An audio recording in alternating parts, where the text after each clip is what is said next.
Try to do it solo, do what the go and do it lost.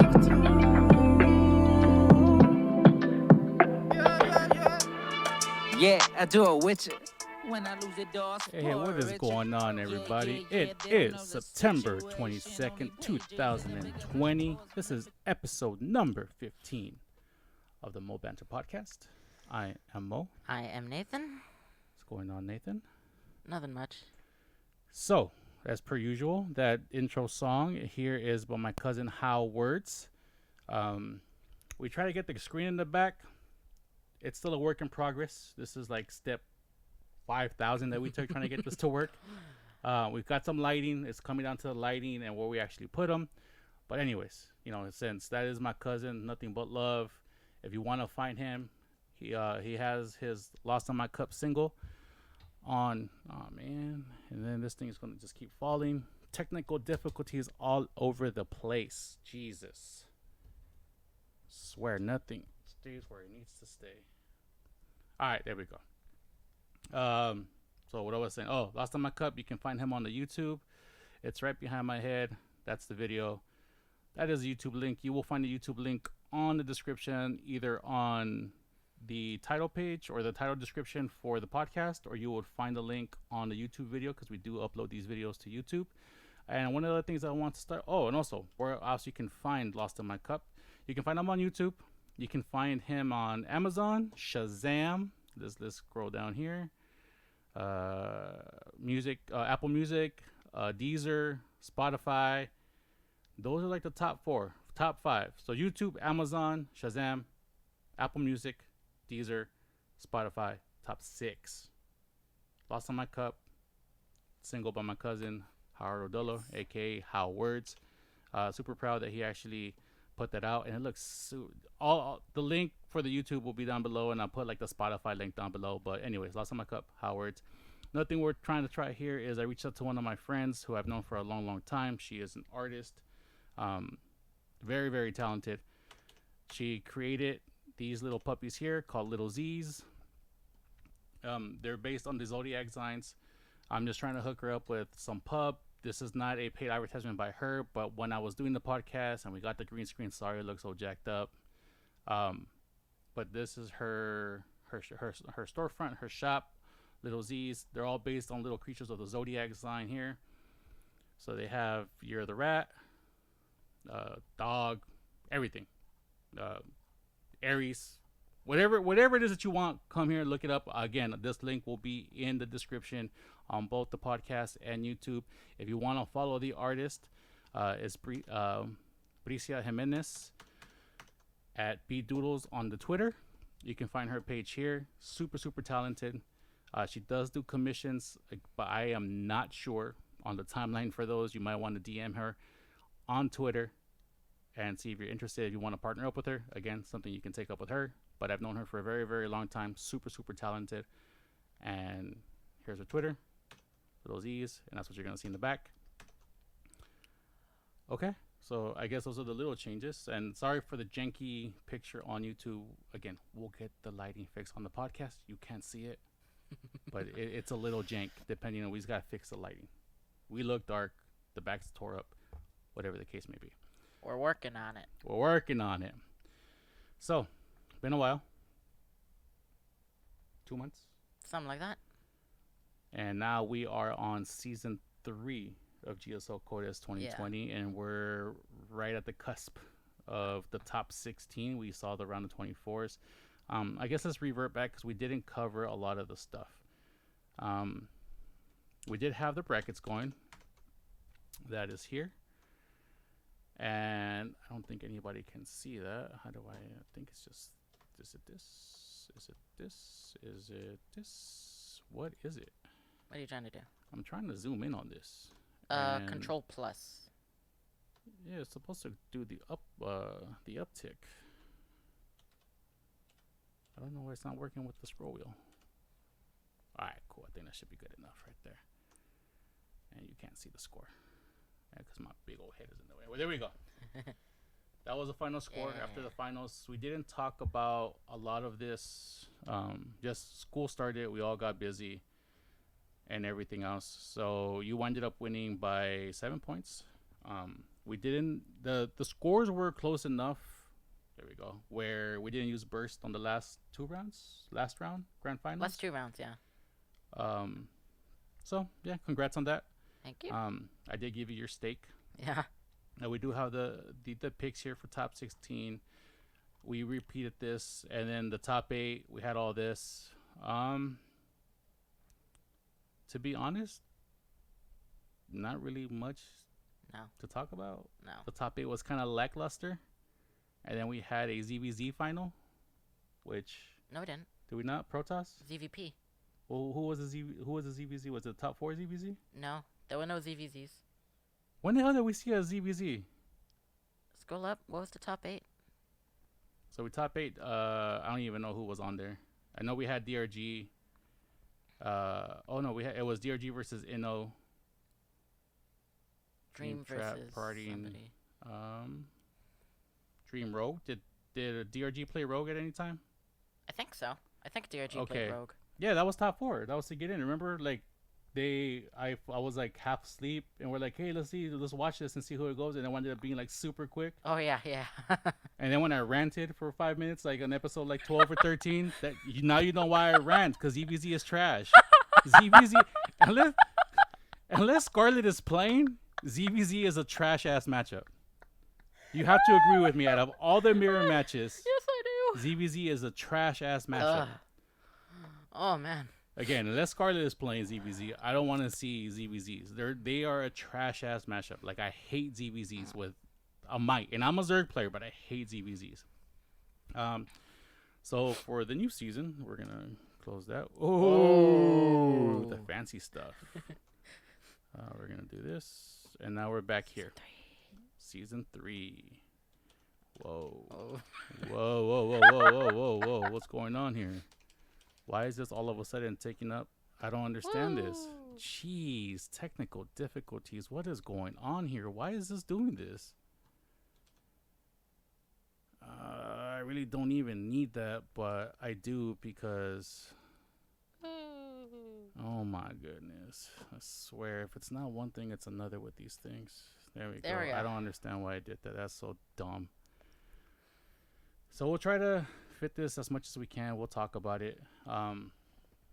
Okay, so again, top 8 for season 2, top 4 grand finals, lackluster. Yeah, especially the finals.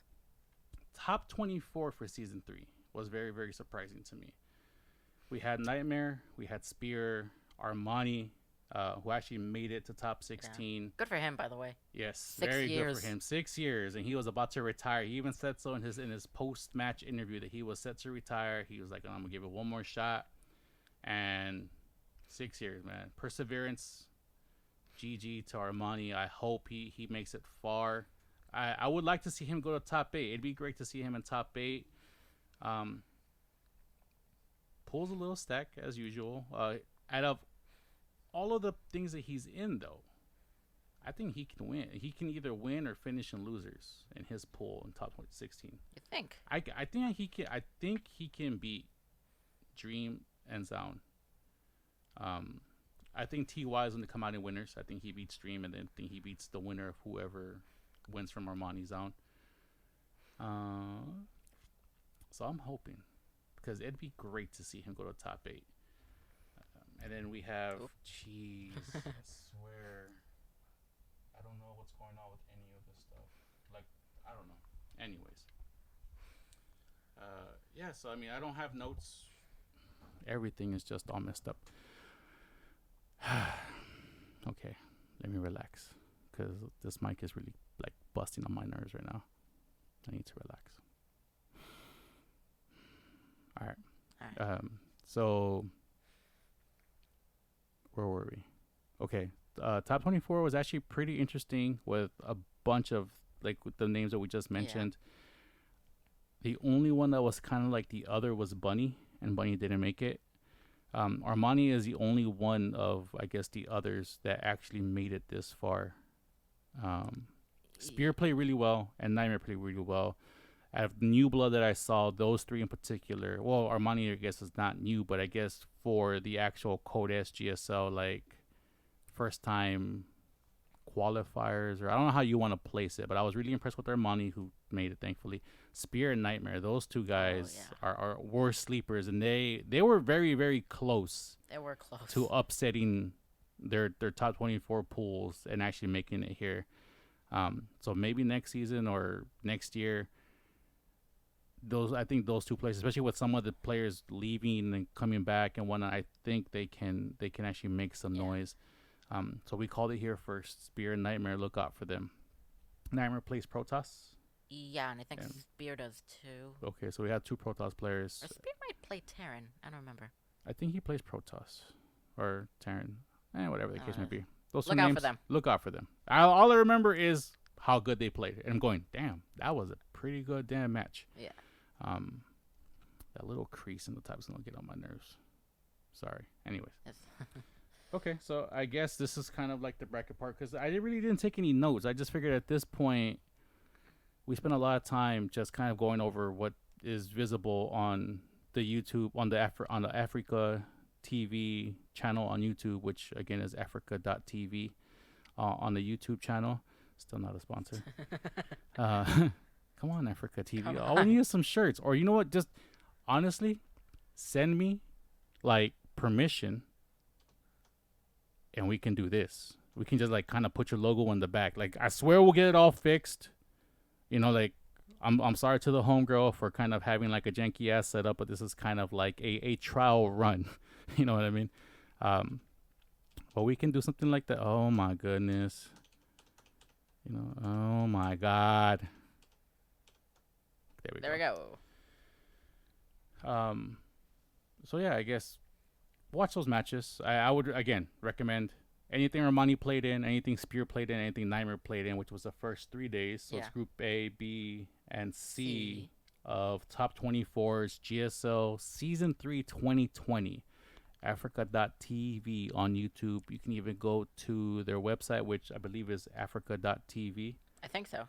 AFREECA.tv.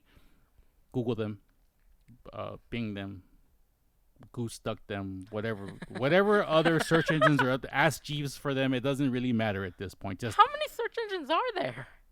We can use Alta Vista still. Yeah, I think you can go to altavista.com. Yahoo has one. Like, everybody has a search engine. But only Google became synonymous with them because they were the first ones to not really have advertisements just flashing in your face looking like a sketchy part of Vegas in the olden times. Oh, yeah. But yeah, watch all those matches.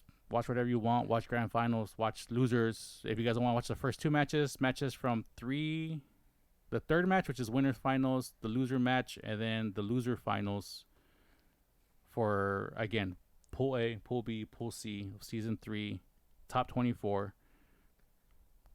Great matches. I honestly recommend you guys go back and watch them all. But other than that, I don't think there was really anything else that kind of like... Zhao? That was Zhao. Yeah.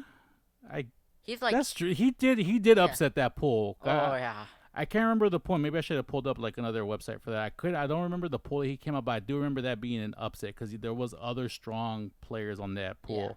Yeah. Look him up. He's like... Google him. I feel like he's like the second coming of SOS. With like weird plays. He did. I do remember him playing that. He had some weird, like, cheesy, non-meta plays, and it just took everybody by surprise. And he has some pretty good control. Yeah, I could see the SOS, maybe something like an MVP, where he can kind of create weird builds that become meta later on. I think that particular talent right now goes to, was it Parting that has that particular talent, where they say that he tries weird things. It was either Parting or Stats. I think it might have been both of them. But I know one of them is really known for being like more kind of out there, and I want to say it was Parting, but again, I don't know. But yeah, other than that, GSL, Africa.tv, YouTube, Google it, Bing it, ask Jeeves, ask Jesus, maybe he'll answer. Alta Vista, Yahoo, whatever. Search them up. Great matches. So I guess just get to the bracket part of this. All right.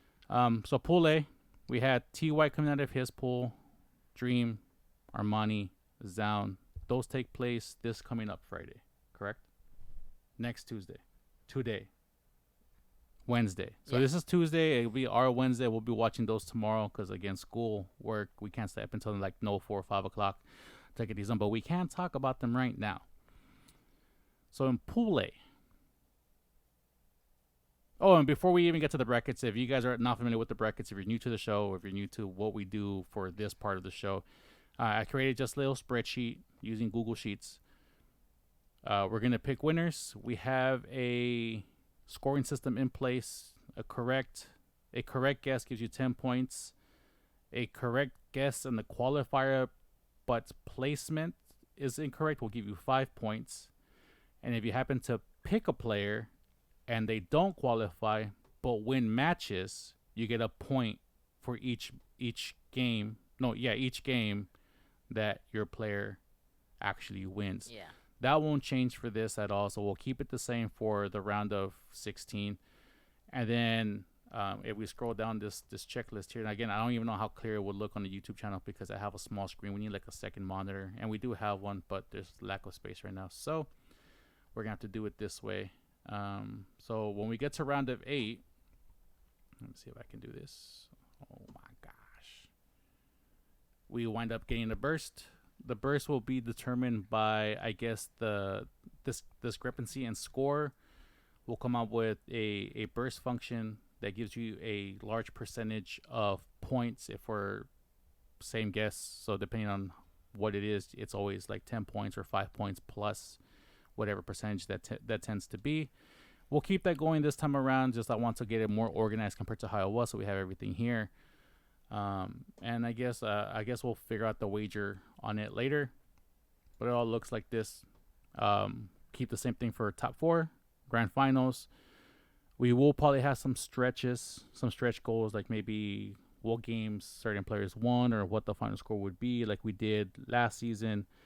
And those didn't really help me much because top four and grand finals were blowouts. Like literally, we gave the opposition more credit than they were worth because they all got smoked. I don't think there was one match that I really enjoyed. No. In terms of like, oh, that was a good match. I don't think there was a game that we enjoyed. And I think they were all super short, with the Zerg one being the shortest one because I believe Tasteless and Artosis, Tastostis, is it? Tastosis. Tastosis, the commentators said that it took them longer to get to the station than it did to actually commentate the matches. I think they said they spent like 2 hours getting to the network, and then to watch like a little over an hour worth of matches because it was over so quick because ZVZ is absolute trash. Yep. Okay, so now that we're here, let's get this back in. Cool. There we go. And then let's see. All right, cool. Let me move my head this way. Okay, let me move my head this way. Let me move this mic this way. Don't fall, Mike. God damn it. All right, cool. Just laugh it off, man. Okay, so for Pool A, we have TY, Dream, Armani, Zound. You go first. You want me to go first? Yeah. Okay, so see what we got here. I wish I can make this stick. This part here. Because right now this is going to disappear. And without my mic monitor here, I don't know what I'm going to. Oh, you know what? I could do this. I forgot. Can I pull it out? Oh my god, that's so godlike. But it's still going to disappear. Is it though? I think it does disappear. No, because it's separate from the other thing. Let's see. Sorry, everybody. This is technical difficulties part we're trying. Yeah, so it disappears because I gotta find a way to do that too. So I guess this doesn't matter. Hopefully, it doesn't cut out while we're talking. First, okay. Okay, so I guess my selections are going to be, see, TY, Dream, TY, Armani. I don't see anybody in this group beating TY. I think he's just so strong. Like, really?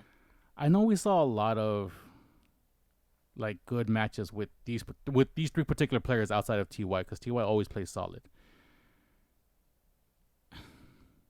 But TY is next level, dude. Like TY is like the new up and coming Terran.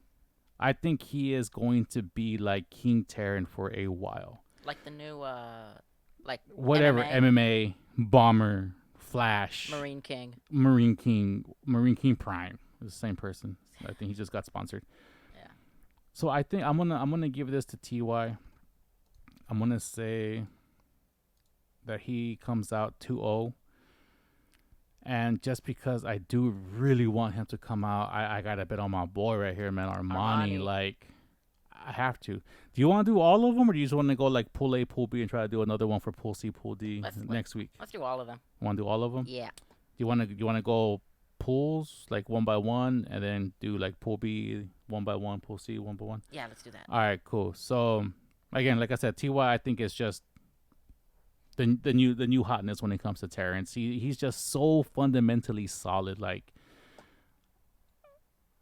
and plus he commentates. That's the difference. He gets to watch all of these players play and just like seeing their reactions, seeing their faces, being able to see their like body language after losing. To me, that's so crucial to his success, just because he knows how to fluster his opponents. That's why I give it to TY. And then Armani is just, I honestly, after all the time that he put in, I know this is not the way it works in the world, but after all the time that he put in, dude, I'm gonna send these things. I'm gonna send my spirit power like they do in Dragon Ball. I'm gonna lend you my power, Armani. Spirit ball the crap. This is Broly. I have a Super Saiyan Goku here somewhere. Anyways, Broly. Anyways, I'm gonna lend him my power. I'm gonna send him power bomb shit out of this entire pool. There's other people that I really, really like, and we'll get to Super Bowl. Ugh.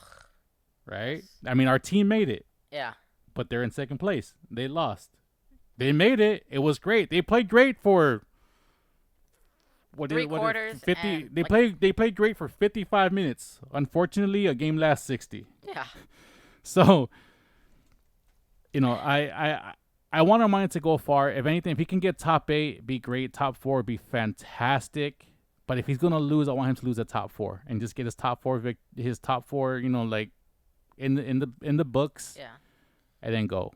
I would want him to go to grand finals and win, but like I would feel bad for him if he's there and then he doesn't, because I know at that point it would mean so much to him to like grind it out and this being like the season, like his Cinderella season. But hopefully with this top 16, he actually advances. Like he wants to he'll stick around. If he wants to stick around, that'd be kind of sweet. All right, cool. So let's go down to your pool A. Okay. I'm gonna actually have to disagree with you. I don't think TY's making it out. Ooh, the shake-up. Yeah. You know what's funny is Pool A last season's where I got like a big-ass victory. Yeah.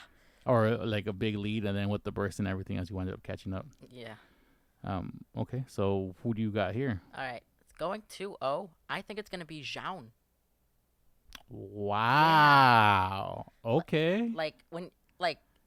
When you beat Innovation to get out of the round of 24, that's how you know you're good.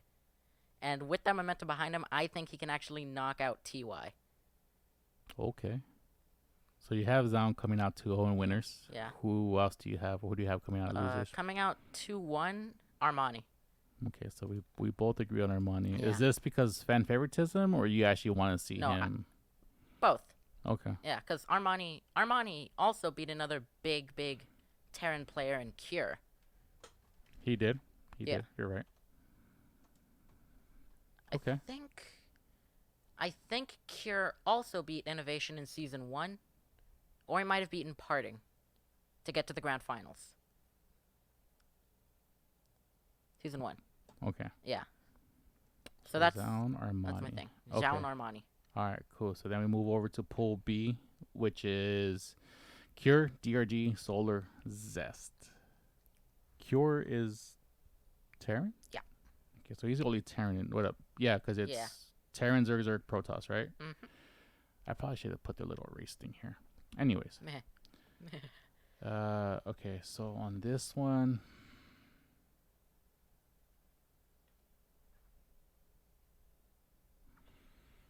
I'm going to go with DRG coming out. I think DRG is still pissed off from last season. He plays with that anger. Like, he just seems like he's just angry now, like, all the time. And then I think Zest can come out 2-1. Really? Kira and Solar are good players. I just think that DRG and Zest in this pool are better. Me too. I'm gonna have to agree with you on this one. The same Yeah. selections? Yeah. All right, I cool. honestly think Cure got lucky in getting out of the round of 24. Being placed with the Pastor Prime, Bomber, and SOS. Damn, Pastor Prime is calling you guys old. Yep. Okay, cool. Then we go up to Pool C. Pool C, and we have Stats, Bjorn, Parting, and Maru. Stats is Protoss, correct? Mm-hmm. Bjorn is Terran? Yeah. Parting is Protoss, and Maru is Terran. Yes.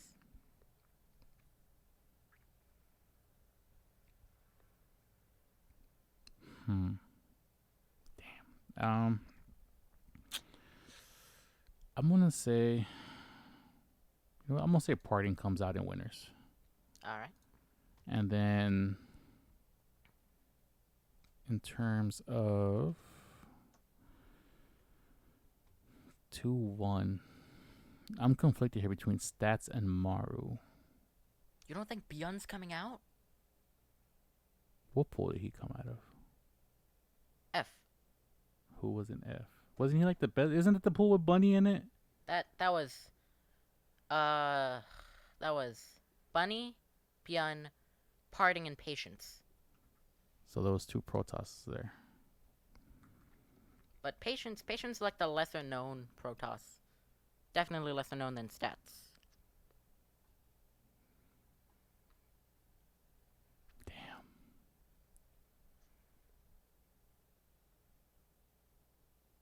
You know what? Now I have a feeling that Stats knows what he's doing. Really? Yeah. I think Parting can beat him. I think both of them are gonna win their matches. Honestly, I think Stats can beat Bjorn, and I think Parting can beat Maru, and I think Parting can beat Stats. And then Stats I can don't beat believe whoever. I don't believe Bjorn or Maru can beat Stats. I could. I mean, again, I could be completely wrong, but yeah, I'm gonna go Protoss here all the way Okay. for ire. I'm not. I play Protoss, and I want to, but I'm not. Okay. I'm going to go on the performances from the round of 24, and I say Beyond's coming out of winners. Ooh. Okay. The other three are all really good. I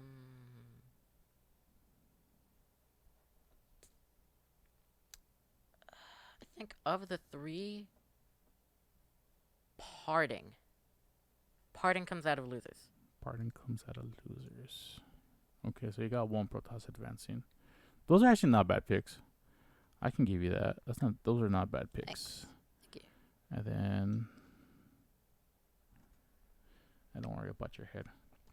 Okay. We'll fix this at some point. So then we have, I mean, they can see the name, so it's fine. And plus, we're talking along. So in Pool D, we have Rogue, Innovation, Trap, Dark, and Trap. Dark is Zerg, I think. See, the first match is where it's going to throw me off. Because Rogue is good, but Innovation is Innovation. Innovation can take off at any given moment. Dude's been doing it for a long time.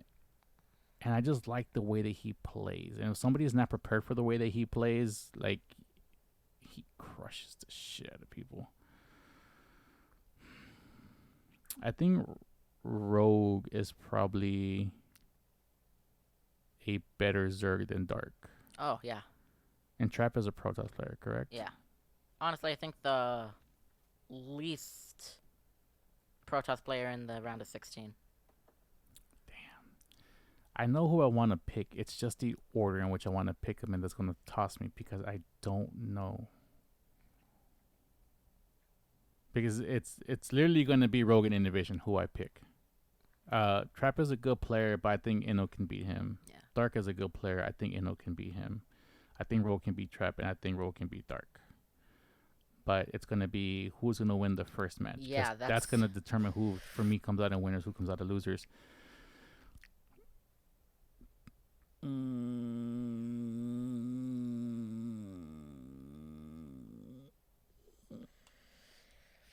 know what? I think Rogue is really strong. So I will give Rogue winners, and I'll give Innovation losers. I think Rogue is just, he plays so solidly. Like, I don't know. That dude is, I don't know. To me, he's pretty godlike. Can I see the spreadsheet for season 2, please? For season 2. Yeah. Yo, right here. Thanks. You want to go, where do you want to go up to? Where was Rogue? Rogue was not a part. Oh, here he goes. He was in Pool D. Pool D. So I got 5 points for stats and no. Yeah, Rogue ended up being 2-0 against Protoss players. Yeah, against Protoss, and there's He didn't play a Terran. He didn't. Go down, please. Oh, wait. Yeah, Who so won sorry that? for people just Oh, that's kind Dream. of. This is kind of what we're talking about right here. That's Dream.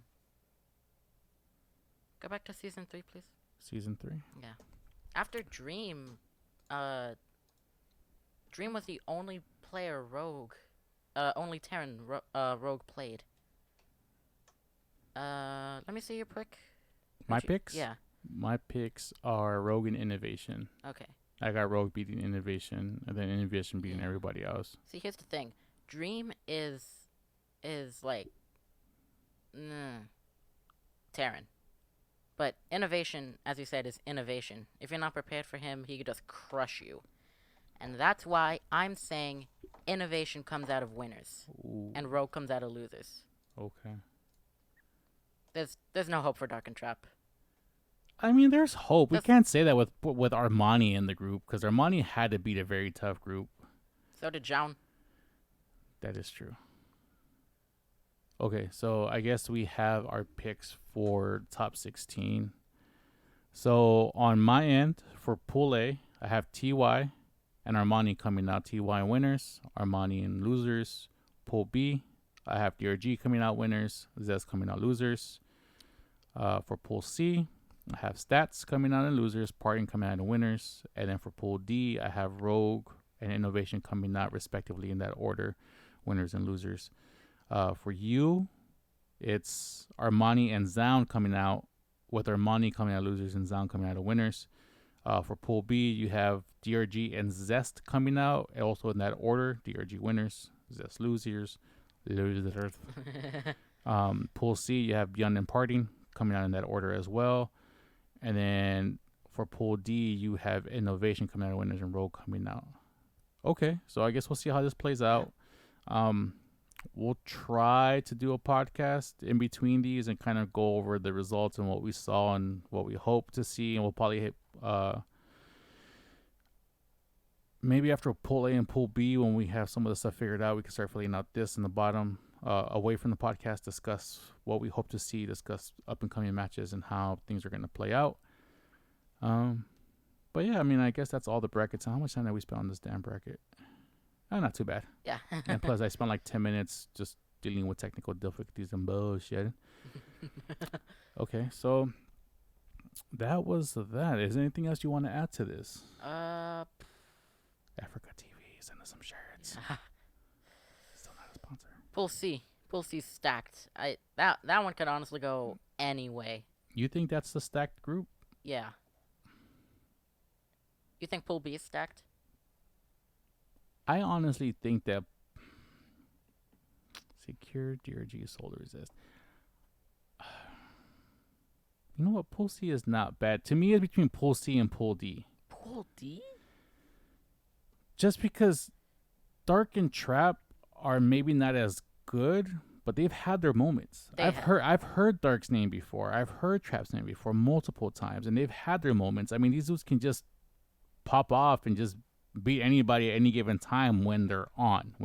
If they're not on, you know, like it's gonna be a it basically is going to be like one match that's Yeah. really good, and it's going to be the first match, and then the rest are just going to be like blowouts, and then this match between Dark and Trap might not even be good, or this could be like the second best match, but just because they're both off, or they can both be on. Yeah. You know, but if they're both off, you can tell they're both off, because we saw some matches where people were off, and I'm looking at you, Bomber and SOS. right. That shit was basura. All right, cool. So those are our picks. Yeah. We'll revisit those. Anything else you want to add? No, not pertaining to this. All right, cool. What else do you want to discuss then? I'll put this in the meantime right here. Let's talk football. NFL's back. That was one of the things I did want to talk. So the NFL's back. Yeah. Surprisingly, that it came back on time with COVID and everything else going on. I'm happy. Yeah.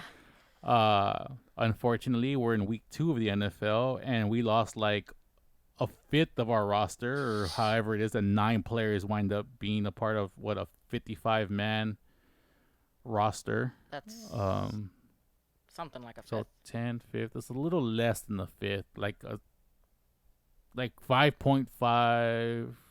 So what's a fifth? 20%. Yeah. So like 17% of the roster is hurt, and they're all starters. It's nobody coming off the bench. They're all starters. So it's not looking good for our team. We lost Nick Bosa and Solomon Thomas to ACL tears. Yeah. They're gone for the season. Richard Sherman is on IR, recovering from a calf injury. He cannot be back until week 5. Jimmy G sprained his ankle. He might be available, according to the coach. And both of our starting running backs are out, so I'm not sure who they're going to get to back up McKinnon, because McKinnon is coming back from a 2-year-long injury on his legs. He tore an ACL in practice the first season that he was signed up with the Niners. Yeah. And then he had, I believe, another strain in, I think, either the same ACL or the different ACL, and also busted his Achilles, I believe, the second season.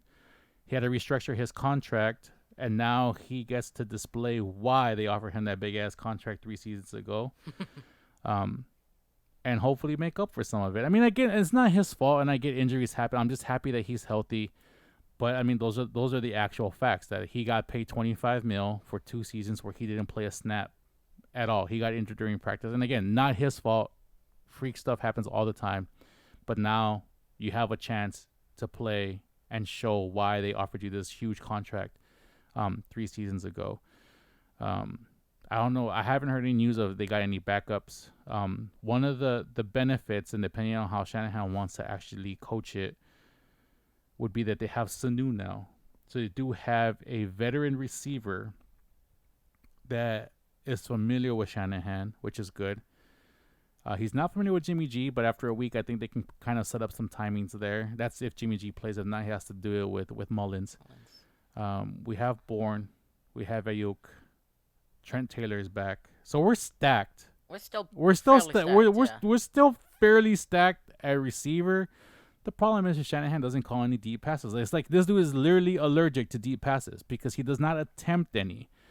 And even if all you're gonna do is throw it deep and throw it out of bounds, just let the defense know that it's part of the equation. Like, we can throw it deep, we just don't want to. And that's the one part that bothers me, is if you look at both Niner games, the defense starts playing tight because it's either going to be a run, a slant, a screen, or some whack-ass 5-yard pass that you hope whoever catches it can get more yards after the carry. I get it. Safe ball, blah, blah, blah. Got to protect the ball, blah, blah, blah, blah, blah. But that doesn't work when you're on 3rd down. Yeah, exactly. And the reason why you're in these 3rd down situations is because the defense knows what to expect. So it's like it's easy to defend. And to me, just looking from the outside looking in, it just feels like Shanahan doesn't trust Garoppolo. And I don't know if Garoppolo deserves that amount of disrespect. I honestly don't think so, because people were talking trash. Oh, well, he didn't throw during the Packers game. He didn't need to. The running backs ran for over 250 yards combined.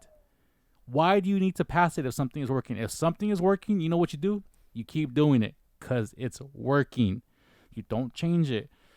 But for people who want to question Jimmy G's like passing and his leadership and his poise, go look at the Saints game. That game was tremendous. That game was insane. Jimmy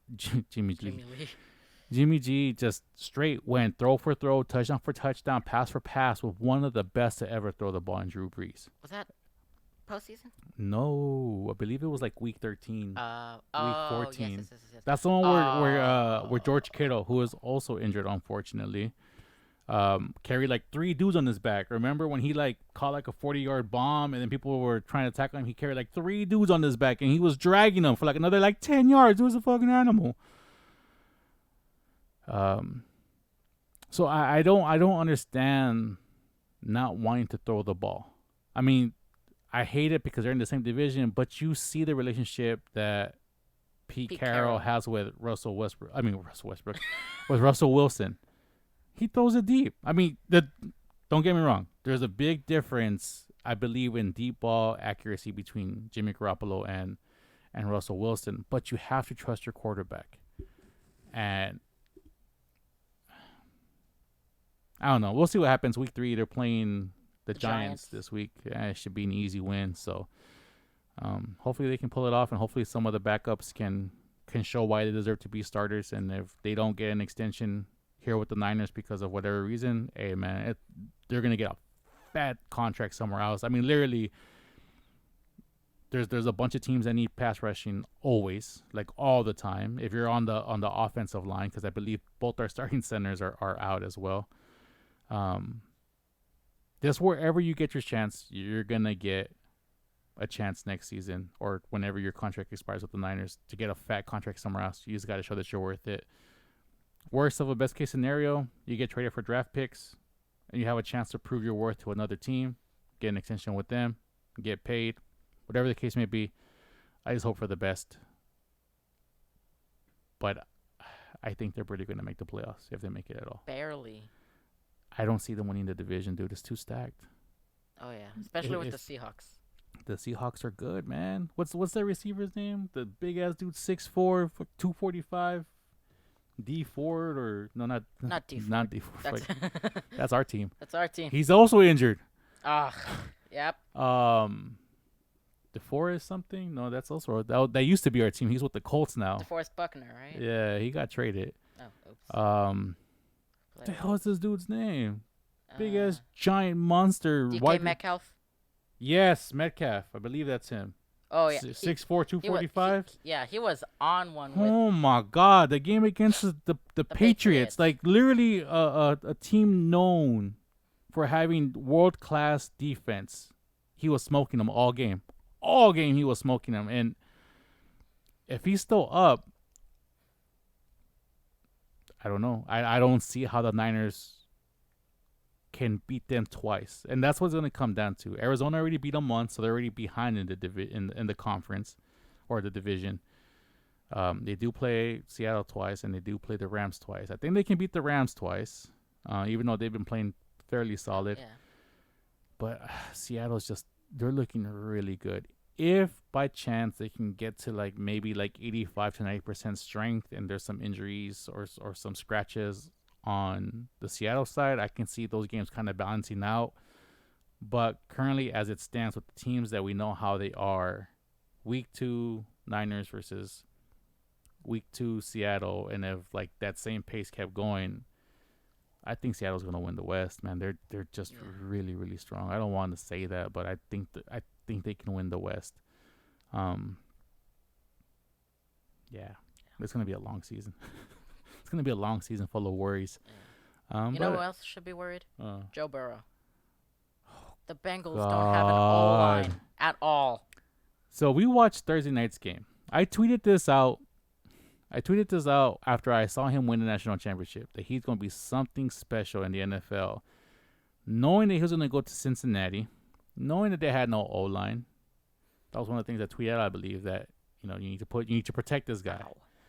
I told you this past Thursday when we were watching him play, dude is a monster. Dude is a beast. The one game that I fully saw him play, oh my God, he's going to be something special. If he can stay healthy, he's going to be something special. Well, was that the game against Alabama you were telling me about? No, that game against Alabama was, I think, a regular season game. That game was amazing. That was the game where I fell in love with Joe Burrows. Yeah. That was the game where I fell in love with him. And then, like, my position on him, for me, was cemented when he won the national championship in the way that he won it, being a 2-year undefeated team in Clemson. This kid's going to be great, man. This kid's going to be one of the greats if Cincinnati can protect him. If they don't put an O-line in front of him, I mean, he got hit 11 times this time. Yes. 11 times he got hit. He got hurried like 19 or 20 times. He threw 61 passes. So out of a third of all his pass attempts, he got hurried. A sixth of his pass attempts, he got hit. And I think he got sacked like 3 or 4 times. That's just a lot of punishment. What we're going to end up seeing, if they don't protect him, we're going to see another Andrew Luck situation. Yes, we are. And that's part of the problem. I don't want to see that. And I will say this again. I did do an episode on this. I think like episode 6 or 7. And I'm going to repeat this again. Indianapolis fans are crap. The ownership is crap. They booed Andrew Luck. I don't see Cincinnati doing the same thing. But every time I think about what may happen to Joe Burrow, it makes you think about Andrew Luck, and then it makes my blood boil because of the way that franchise and that franchise's fans, trash ass fans, treated this man. And I don't want to see the same thing happen to Joe Burrows. It just and to be honest, I don't think any player should be booed for retiring and putting himself in front of the fans, especially somebody who Andrew Luck, who literally gave his body to that franchise. Separated shoulder, torn rotator cuff, busted spleen, lacerated kidneys, broken ribs, concussions, like just the list of stuff that went on for that guy to try to get this team to the Super Bowl, trying to fill the shoes of Peyton Manning, and they boo this man. Trash. Franchise, team, fans, trash. If you play for the team, I have nothing against you because, again, you really have no control over where you play unless you signed a free agent contract and you went there. But other than that, like that, the franchise, the ownership, and the fans are complete and utter garbage. And I don't want the same fate for Joe Burrow. I think he deserves better, and I think he can be a very, very special player. And if something like that happens, I think Andrew Luck honestly could have been one of those guys too. He could have been a very, very special player. I think he was 29-30 when he retired. If he had been able to stay healthy with O-line help, he could still be playing. He'd still be playing another Rodgers. 6-7 seasons. I think Aaron Rodgers would have retired a little bit by then, just like a little bit. I don't think he ever, like, with the team as assembled, even if healthy, I don't think he ever would have won, just because when he was starting out, he had to face a in his prime Manning, an up and coming Wilson, an up and coming Kaepernick when Kaepernick was decent.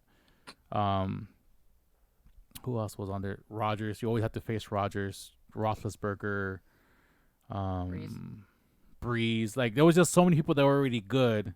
And then when he got to the playoffs, it just kind of didn't work because the team is assembled like wet tissue paper. And unfortunately had to retire. And then saying that all the greats that are still at the Rodgers, Breeze, Beatty, everybody, Roethlisberger, let's say they all retire when he's 31, 32, 33.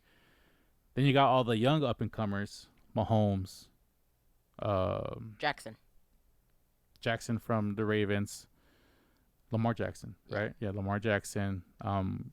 Jimmy G possibly if he kind of picked up like some more stuff that he needs to pick up to kind of be elite. I think right now he's top 15 easy, possibly top 10 in the league currently. Maybe, not sure yet, but I will give him top 15.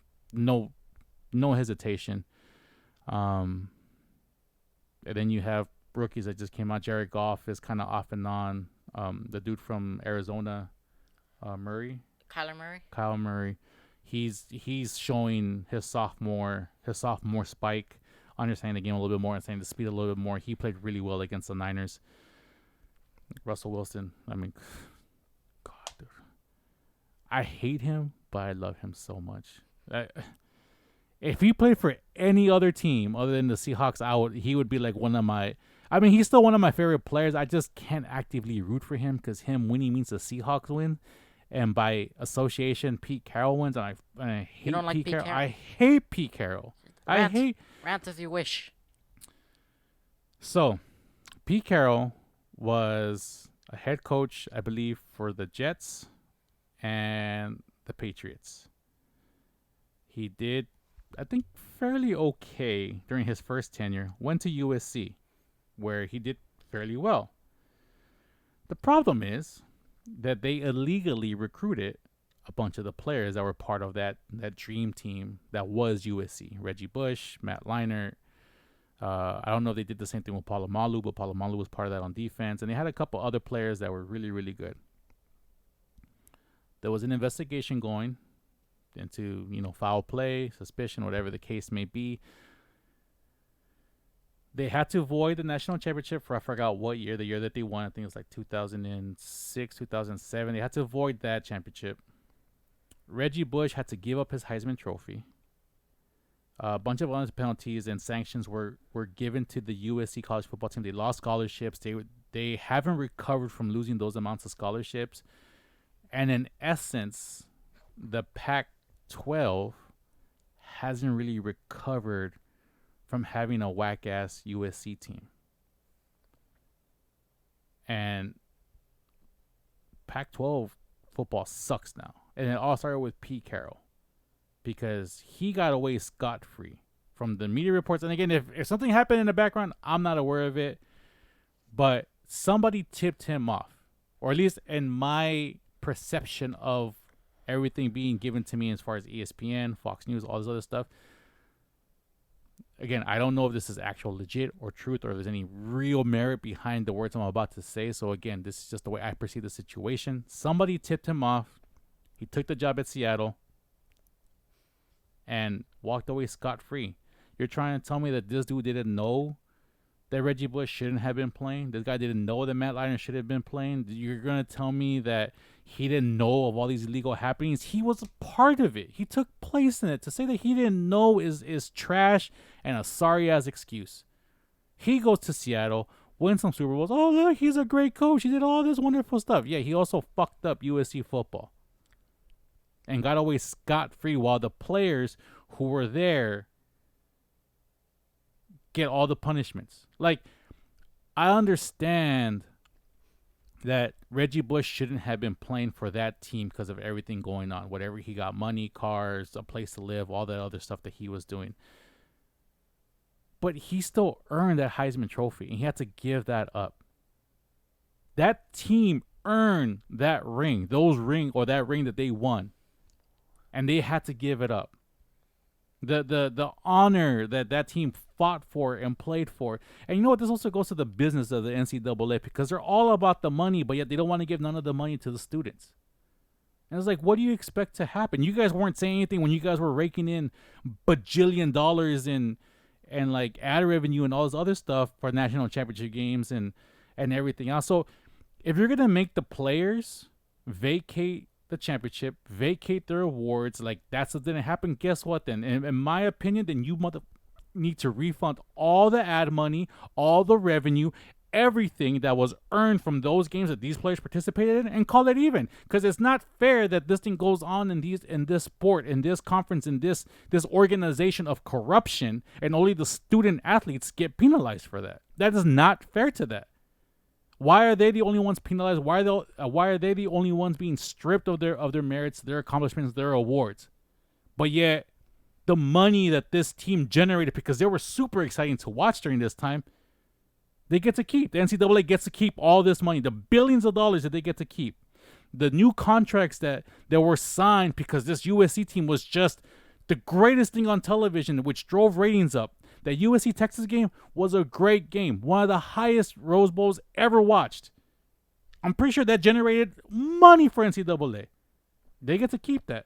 Everybody who got a piece of that pie gets to keep it. All the kids that worked that year, it's like those years didn't even exist. You're stripping away these kids of the best years of their lives, and the money that was earned by them for the corrupt players, NCAA organization, USC administration, USC coaching, all the grown-ups or all the supposed grown-ups in the situation get to keep their money and get to walk away scot-free. That's trash. That's trash, and that's why I hate Pete Carroll. Okay. Because he caused that for USC, and it's not that he's the first one to kind of do it, but that's the reason why I hate, because he, like, honestly, I never heard him interview. I never heard him kind of like confess, like, yeah, we did this. I never even heard him say sorry. Nothing. So that dude, trash, basura. Oh, dude, if I had a little thing, press a little sound effect button. So, okay, cool. So that's the NFL. Well, who do you have? Like, so I guess we can like kind of forecast a little bit here. Right now, who do you think are like your favorites to kind of make a deep run? I know it's super, super early, but from what you've seen, who do you think can kind of make some noise getting into the playoffs and actually in the playoffs? And I haven't seen too many games, and we're not going to see this Thursday's game, right? What's this? Dolphins Jags. Oh God, no.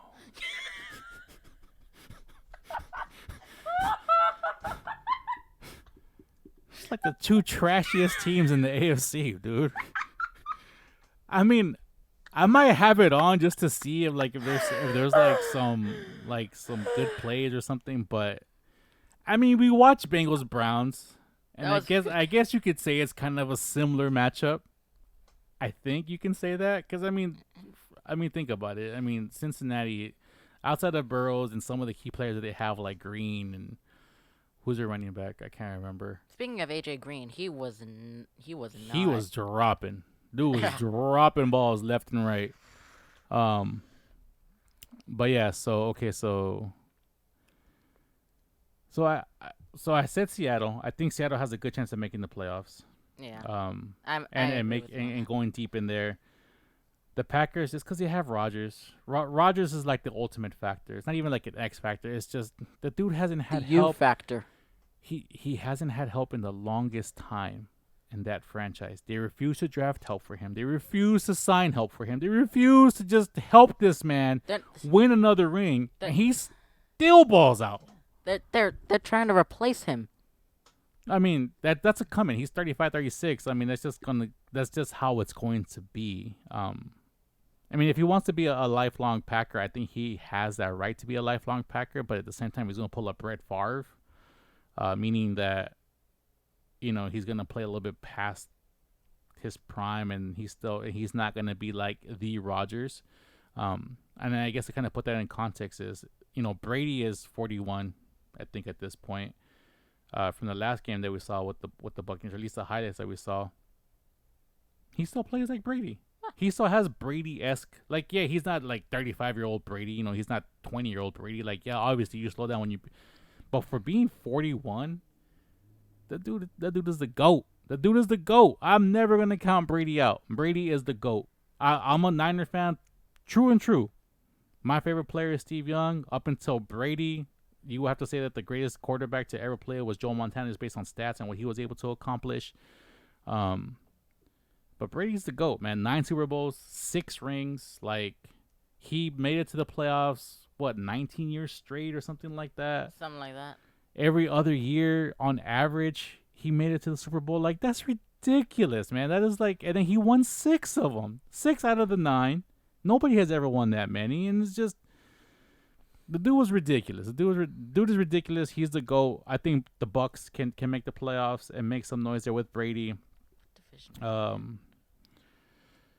And those are going to be my top 3 in the NFC. I think, like, the dudes that can really make some noise and have a shot at going that way. On the AFC side, the East is The East is a trash division. Honestly, I think if the East, I would just put this in the amendment, because I don't think anybody in the East is going to finish with the winning record. I think the best record in the East is going to be like 8-8, and it's going to be like by the Cowboys. But honestly, if the top team in the East doesn't have a winning record and like teams in the wild card position, they should just vacate. They should just award the East title to whoever wins the East, but those dudes vacate the playoff spot. Because I understand ratings and marketing, but this is football. You watch out-of-game markets all the time. Usually when you watch a Super Bowl, what does it usually generate? Like 100 million viewers worldwide? Something like that. There's like 1 million people who really follow one of the two teams. Maybe, 3 million if you want to say that. They watch it because it's the Super Bowl, and also you watch it for the commercials. So really out-of-market games and be like, oh, we have to make sure that every region... No, you don't. Your responsibility in the NFL is to put out the best possible product possible. And if my predictions are correct, and the team in the East finishes 8-8, and then you have teams fighting for a wild card spot with 9 wins or better, there's no reason for anybody in the East to make the playoffs. Period. It shouldn't be that way. You won the NFC East. Congrats. We'll see you next season. You're not making it to the playoffs, and give it to one of the teams who deserve it, who have a better record. That's just, I gotta see that. So in the NFC, who do you think? My 3 teams are Seahawks, Packers, Bucks to kind of make some noise right now. Honestly, yeah, Seahawks and Packers are up there, yeah, but I don't think it's gonna be the Buccaneers. I think it's gonna be the The Saints lost to the Raiders. The Saints lost to the Raiders. We haven't seen the highlights of that game yet, but they lost to the Raiders. They lost to the Raiders and by to me, 10 points. And to me, and they were up. They were ahead by I think 10 points. They were up by 17. No, yes. Well, whatever the case is, they were up. They were 17. They were up, and I looked. I was like, damn, that's gonna be a blowout. And then I look again, and they lost. So and then Buccaneers. And then the AFC. You can go first on that one. All right. I don't. Well, the South is. The North, Ravens. I can see that. Yeah. Just because I think Lamar Jackson is gonna have again that sophomore spike. Hopefully he can expand on that because he got found out during the playoffs and they murdered that team in the playoffs. That was the Titans, I think, right? Believe so, yeah. I mean, again, it's unfair because the coaching staff there is really, really good. But, I mean, they had Tannehill, and everybody wrote this dude off as nothing more than an over-glorified backup, and they extended him, and now he's a starting. What's their record anyways? Titans? Yeah. 2-0. So, I mean, they're already off to a good start. The West, Chiefs. No question. No questions. I honestly think with the way that team is so constructed, I think they can make it back to the Super Bowl. All right, and then the East. Here's the thing. Patriots seem like the front runners, but the Bills are actually ahead in that division. Yeah, no, we just talked about the Titans having a good start, but the Titans have a way easier division. The Bills have to play the Patriots. Like, they have to play the Patriots. Twice a year. And the Bills are actually a fairly solid team. They've been, like, right there for, like, the last 2 or 3 seasons. They've been in that mode of, like, we're improving, we can be the team. I just don't know if they are that team yet. And when you look at the way the Patriots are, like, yeah, I know they lost the game on a bad call. But I mean, and Seahawks fans, that's probably why they didn't run the ball in Super Bowl 49. Right? Like, you just don't expect that. No, but I mean, Marshawn Lynch is a beast. Marshawn Lynch would have jumped over that entire pile, dude. You think? Oh, dude. Marshawn Lynch does not care about getting hurt. That dude, he's so big and athletic, dude. Like, he's just he would have, if they would have handed him the ball, they would have won. They would have won. But you also have to think, like, right now is a little bit of growing pains for Cam and Belichick, just because they really didn't have preseason camps. They didn't have preseason games. They didn't have a lot of video they can watch and practice. Like, right now is like the first 4 weeks of this season are kind of like the preseason. So, I don't know. Never count out Belichick, though. No, never count him out. I'm just going to scroll this just so we can get some different pictures in the background. They're all kind of cute. Which one do I like, though? Put the little Chunquito right there. Chango and the rooster and the bunny. I don't know. I can't count the Patriots out. So in the AFC, I got the Chiefs. I think the Chiefs are going back, to be honest, dude. Back to the Super Bowl. Patrick Mahomes is just so good, man. Like, he's a different breed. again, like it's one of these things. He's just different. Where I think Joe Burrows can be like the next big thing when it comes to like a pure passer. And what I mean by pure passer, someone like a Peyton Manning who really couldn't run, who is fairly athletic and can kind of get out of the way because I mean you do play football, but his strength is in the pocket, scanning the field and doing all that stuff. Like, yeah, he can, he can run around and stuff like that, but that's not his MO.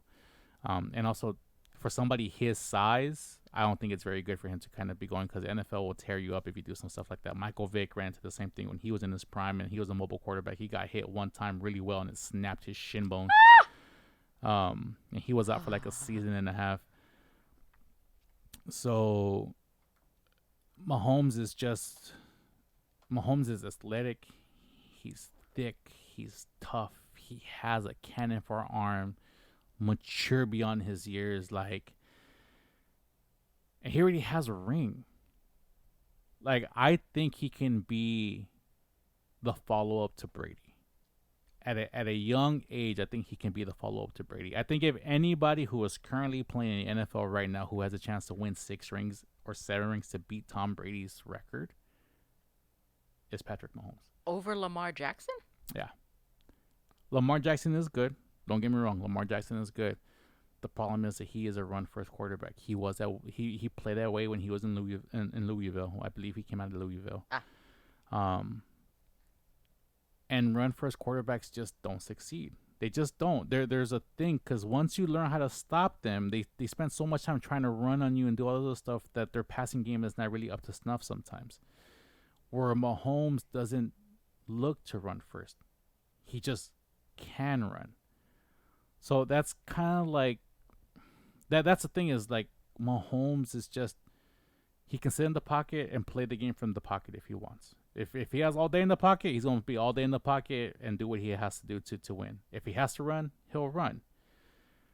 I don't think Lamar Jackson right now, currently as he is, has the same field vision that Mahomes does.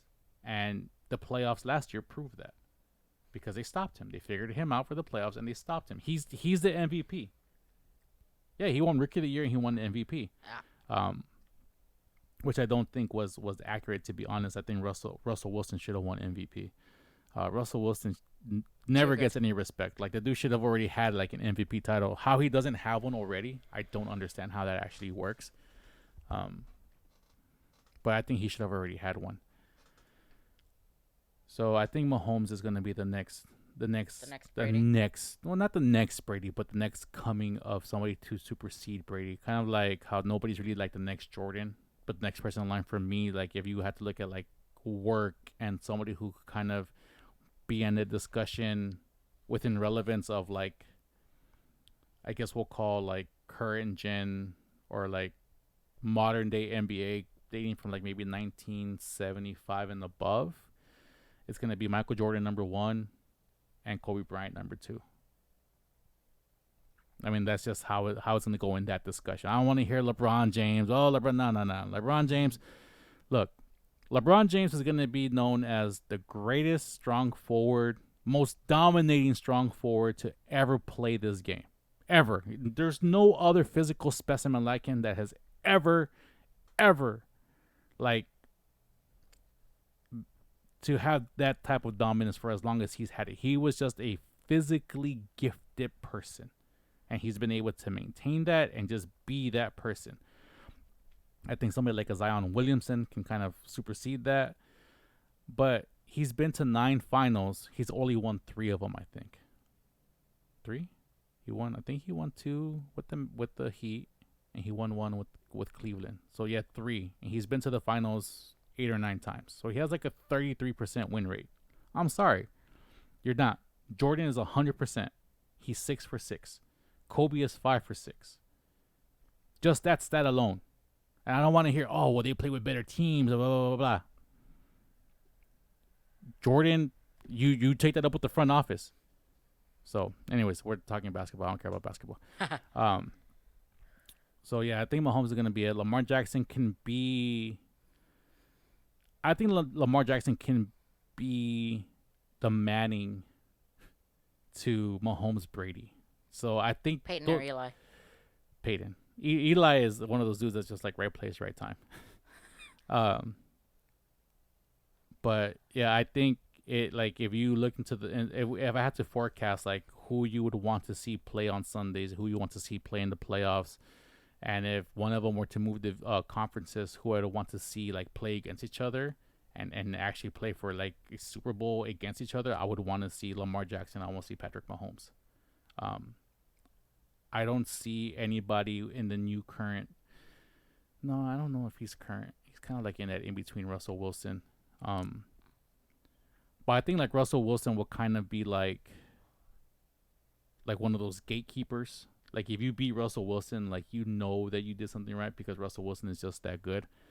But like going into the future, once all these guys are past their primes or retired, I think Mahomes is going to be like this generation's Brady, and Lamar Jackson is going to be like this generation's Manning. He'll win a couple rings. I think will get a couple rings. I think he'll win at least 2 in his career. But I don't see him superseding Mahomes. Dude, I think Mahomes can get like 7 or 8 rings, to be honest. 8. Dude, he's only like 22. He's like 22, 23. He already has 1 ring. To say that he's never going to be there again, he can make it again this year and win a 2nd ring before he even turns 24, 25. Like, I don't see him winning 2 in a row and then just going blank for the next 15 years. Like, I don't see that. I really don't see that. I see him with like winning 2, and then there's gonna be like contract, disputes or whatever because you have to pay people. People are gonna leave, and then have to rebuild. So there'll probably be like 2 or 3 seasons where they try to make it. They just don't have a full enough team to kind of win. And then once they get that team again, like the cycle, like the 3-4 year cycles, you'll see him win 1 or 2 again, and just kind of have like this cycle throughout. I think he can easily match Brady's 6, and I think he can supersede him. I think he's the only one right now that has that potential future. I don't see anybody else doing it. Any other upsets would be like Lamar Jackson, getting a ring. If they can put some protection around Joe Burrows, I can see him getting a ring. I can see Russell Wilson getting another ring. Unfortunately, I don't see Aaron Rodgers getting another ring just because they don't build that team. They don't build that team right. If you put Aaron Rodgers in last year's or even Harbaugh era like Niners, bro, he wins like 2 or 3 more rings. I think he wins last year easy. And I think the Super Bowl that they lost against the Ravens, I think he can win that. Easy. And then the 2 games he lost against the Giants in the playoffs, I think he can win that. Having him there instead of Alex Smith would have been way better. Having him there instead of Kaepernick would have been way better. You're talking about possibly 3 rings right there. And last year they actually made it. And he's better than Garoppolo. Like point blank, he's better than Garoppolo. Garoppolo, not close. He's good. He is not close. So you're talking about 4 possibilities of the rings. You say he wins half of them. He wins 2 more. He has 3 rings total. If he's on that team, and with him on the team, you don't even know how good those other teams that weren't that great could have been. You just don't. So, but I think he's past his prime. He's still great. He's past his prime, and they just don't give him any help. So I don't see him winning any more rings. You know what would be like a really like situation? Baker Mayfield getting a ring. I don't see that happening. You don't? Browns are trash, dude. Browns are trash. And I kind of like Baker Mayfield, but I don't think he has what it takes to kind of go over the hump to be one of those greats that wins a Super Bowl ring. I don't see it. I can see Brady winning another ring, like within the next 2 years that I think are going to be his last 2 years. I can see him winning one this year, with that team in Tampa Bay as they currently stack with Mike Evans there and everybody and Gronk whenever he comes back healthy or whatever the hell he's doing, because I haven't heard his name mentioned once. But I think, like that team can win a Super Bowl this year. Russell Wilson win another one. Let's go throughout. Jared Goff is not gonna win one. Kyler Murray, I think he can make it. I don't think he'll win. Mahomes too good. Derek Carr is not gonna win one. Tannehill? No. Nah.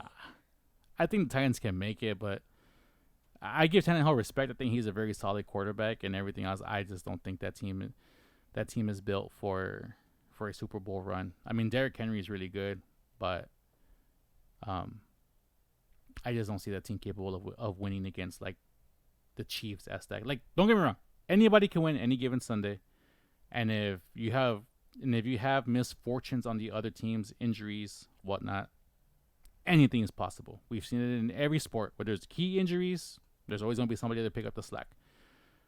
I just don't think those teams. I think outside of like the top 10 quarterbacks, and out of those, like only like 5 realistically have a chance to win a ring in the next 2 or 3 years. And then of the ones that remain out of those 5, depending on who comes in, who comes out, those would be the guys that just kind of dominate the scene for a very, very long time. But yeah, I mean, that's all I got right now for the NFL, I believe.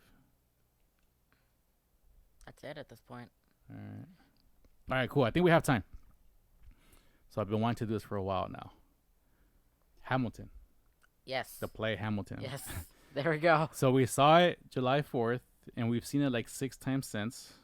We've heard the musical like another like 10 times. Yeah. So we've heard the music for that like an enormous amount of times, with our favorite tracks being constantly played. Mine Just Wait for It by Leslie Odom Jr. I think Mom likes Work. The Schuyler Sisters. The Schuyler Sisters. Angelica. Isn't that called Work? No, it's called the Schuyler Sisters. Okay. Well, she likes that one. I know she likes a couple other ones, but I think that one is one of her favorite. Her favorite. So, as a whole, what did you think of that play? And this is with you being part of like what you do, choir and everything else that you did at school. And actually my first exposure to Hamilton, even though I knew it existed and it was hot stuff when it came out and everybody was talking about it, my first like real exposure of seeing it performed was you in your choir class when you guys performed it at Anaheim. Sounded great, looked great. Saw the play with the original cast. Fantastic. Oh, yeah. Yes. Almost 3 hours and it doesn't even feel like it. It's so great. Yeah. So what's your take on it? And what's your take on Hamilton? And also when it comes to, and they're going to be different, but in terms of entertainment in that way, would you had rather they presented to you the way it was presented, where you got to see the live performance from Broadway the way that it is now? Or would you had wanted Disney to kind of adapt it to like a movie with like actual sets and people, like a musical, you know what I mean? Like a Mary Poppins or stuff like that. Like, so yeah, I guess what's your take on Hamilton? And for that type of film, do you like the play more? I feel like the way they did it actually worked, because I feel like putting it into a movie sort of dilutes some of the magic of it. So if it was like what is it, The Greatest Showman? If it was like that, you think it wouldn't be as good? No. Nowhere close.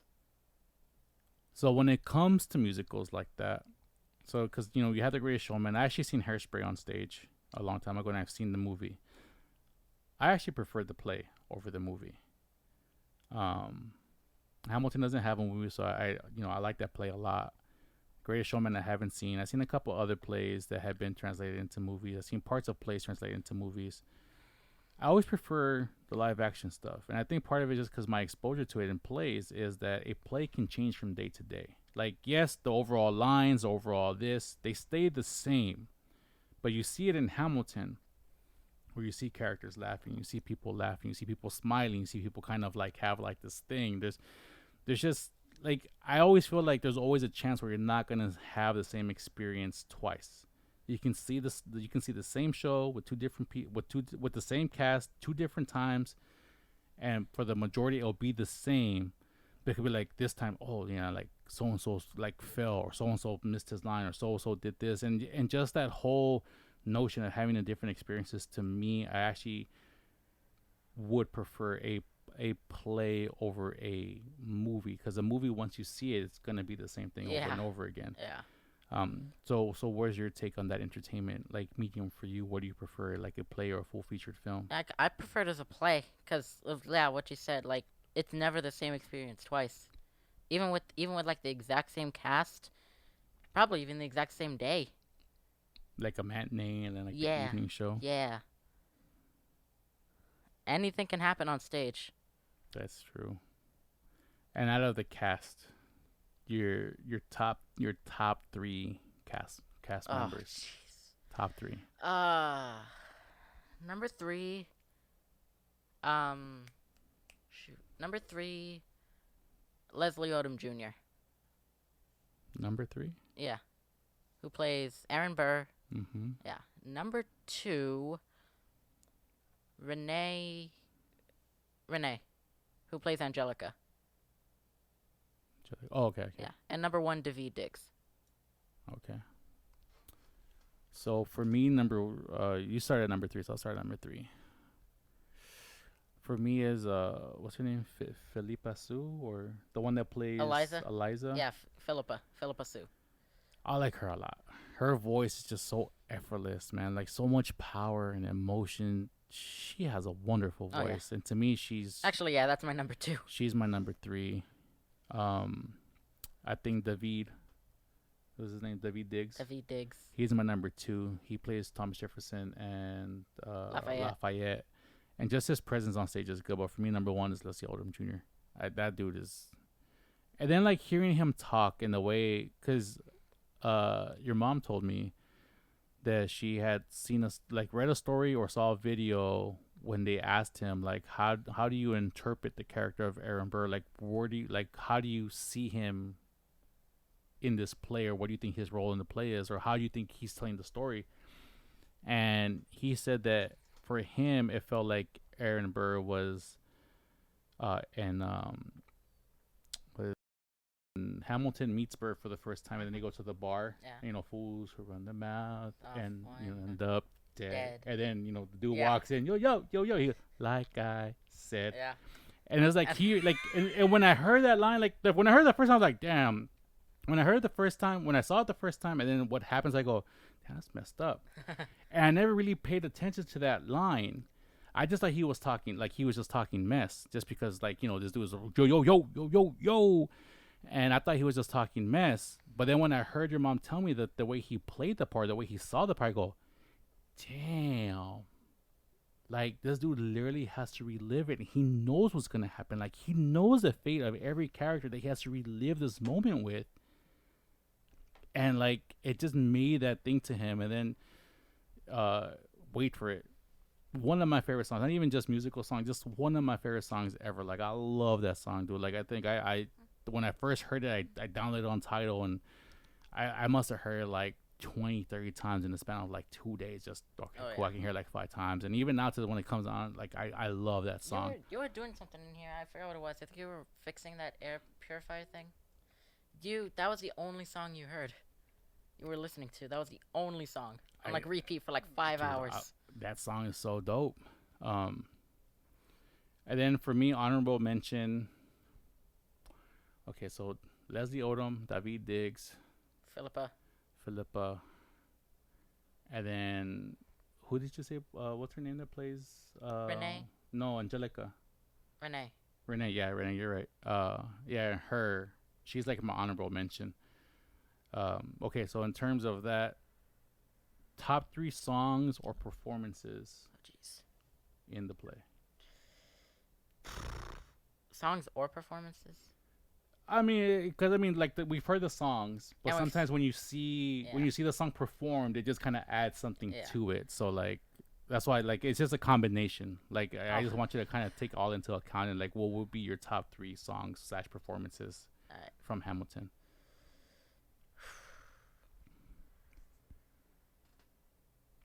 Number 3 would be One Last Time. One last time. Especially in the play. And that's the one where Washington saying he's resigning, right? And that's a really good performance. That's the one that ends scene 1, right? Act 1, sorry. That's like midway through scene 2, act 2. Is it? Yeah. Oh, you're right. What ends act 1? Isn't it a Washington song? No, it's what's it called? Nonstop. Oh, okay. Why you do Dum that? dum dum dum dum dum dum dum. All right. Okay. Cool. Okay. So you said one last time. Yeah. That's a good performance. That's a really good performance. That dude rocks it in that one. Oh yeah. And sorry if it winds up going out there.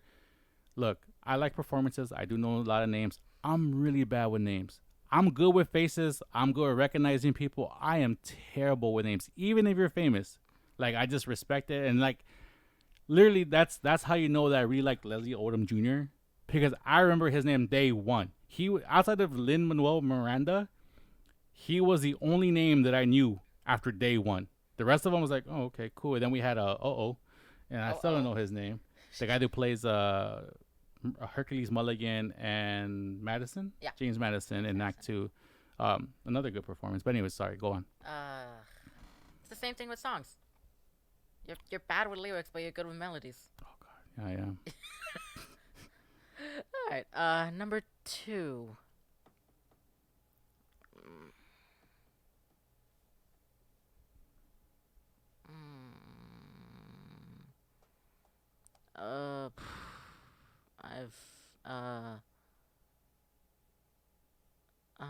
Man. This is tough. I guess. I'm trying to. It's like. Oh. No. That. Oh, this is tough. Yorktown. Yorktown. Which one is that? Because I would play it, but then we'd just get They banned. get copyrighted. The world turned upside down. And that's when they beat the British, Yeah, right? Yeah. yeah. That's a good song. And then number 1, kind of an odd choice, but it's the 10 Dual Commandments. Which one? There's only one. Well, The I first guess, one's called the 10 Dual Commandments. but then there's one where he doesn't even make it to 10. That one's and, called. And then they kind of replay it again at the yeah. end. But yeah, the one that's called the 10 Dual Commandments. So the first one. Yeah. That's the one with what the hell is this? You clicked on the dragon. I thing. did because I want something to pop up. Damn, that's a bug. I am sorry. I don't know what. Tell me, man, I can't do anything in my life without finding a bug in something. But once you do, you're like, oh, I'm so good. Cause I'm godlike, man. I'm good at my job. Oh my god. Spent 14 years practicing. I better be good at my damn job. Oh, damn. I hope this doesn't like keep repeating, because then it's gonna be like a little pop-up thing to post. Okay. Anyways, 10 Dual Commandments. That's number 2 for you or number 1? Number 1. Number 1. Okay. Honorable mention, Nonstop. Okay. It's a good song. I just feel like it gets too chaotic at the end. Okay. So you have Nonstop, honorable mention. Number 3 was One Last Time. Yorktown, number 2. Yeah. And number 1 was 10 Dual Commandments. 10 Dual Commandments. So I'm not even gonna name number 1 because know. People should already know. Wait for It is my number 1 song. Regardless, I'm gonna go backwards just because number 1 was already such a given. So number 1. Okay, crap. This is gonna like irritate me now because it's gonna keep looping. Please don't loop again. Cool. Thank you. Click. No, that's fine. Oh, you mean that? Oh. I try to get the dragon on the bigger screen, but let's just go back up to the little tigre. So, okay, so number 1 was Wait for it. Number 2 is Burn.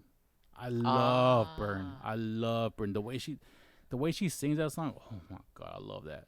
I love the way she sings that song. Number 3 is I Know, leaning into Oh, that one. It's called Stay Alive Reprise. What is the one that it leads into? The Unimaginable. Unimaginable is number 3 for me. Is that the words? Oh, that one? Yeah, that one's called It's Quiet Uptown. The one after. Yeah. Yeah. So part of the reason why that one hurts me the most is because being a father, like, honestly, that song makes me tear up like almost every single time they watch. I don't care how many times if I hear the song, I'm straight. But when I watch it, oh my dude, like I'm just like, no, I gotta hold it together. I've seen this shit like 6 times. Yeah, no shame, no shame. No, I mean, it isn't shame. Like, I don't mind crying, but it's like, why am I crying over this? Like, again, for the sake, like, I know what happens. Why am I still crying over this? You know, like, it's not. Come on, bro. I don't give a fuck about crying in front of you. I don't mind crying. Like, I'll cry in front of anybody. I don't really care. I got none of this, masculinity. I can't cry. Real men don't cry. Fuck that. If something fucking hurts you emotionally, physically, cry. Fuck it. That's how it goes. Just cry. That's my take on it. If you need to cry, cry. Who the fuck cares? Man, woman, whatever. Cry. But that one is like that one. Every time I watch it, I go, damn. And there's so many honorable mentions. Honorable mention everything else. Pretty much. I'm gonna break. No, I gotta stick with one because now I'm debating between the two honorable mentions. So the one honorable mention that I have, I'll cement one, but these are the ones I'm debating against. Is it called To the Bride? Satisfied. The one where she's toasting Yes. to the groom. Yeah, that one's called Satisfied. Where she raps and everything? Yep. Okay, so I like that one. And what is this dude saying that I like? I know David Diggs had a song that I like. It might actually be him rapping as Lafayette.